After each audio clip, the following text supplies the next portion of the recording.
Sa ikalawang araw ng hindi pagsipot sa sesyon, muling nanawagan ng minorya ng Senado na pumasok na ngayong araw ang mayorya at sa plenaryo sila magdebatehan. Sa gitna ito ng giit pa rin ni Senate President Alan Peter Cayetano na hindi sila dadalo upang hindi umano maharang ang pagdinig ng Senate Blue Ribbon Committee bukas kaugnay ng flood control scandal. Magbabalita si Raymond Dadpaas. Nakahihiya na sa taong bayan ang nangyayari sa Senado. Ito ang nagkakaisang pahayag ng mga miyembro ng Solid Block 11 tapos na i-boycott ng mga miyembro ng majority ang sesyon sa ikalawang pagkakataon. Ayon kay Senador Sherwin Gatchalian, napakalaki ng ginagastos ng Senado araw-araw ngunit walang napapala ang taong bayan. Umapila si Senador Bam Aquino sa mga kasamaang senador na nagmamahal sa Senado na pumasok at lahat ng bagay maaaring pagdebatihan sa Senate plenary. At hinihiling po namin sa mga kasama namin na nagmamahal pa po sa Senado at nais magtrabaho para sa taong bayan.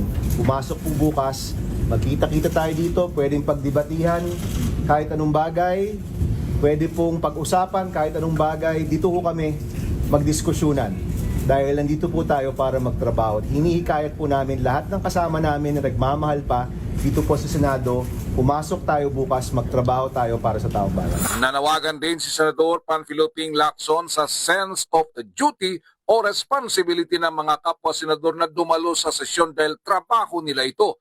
Huwag nang kailangang isama pa si Senate President Alan Cayetano dahil siya mismo ang umano'y nagsabi sa mga kasamahan na huwag nang dumalo sa sesyon. We appeal to their sense of duty, of their responsibility.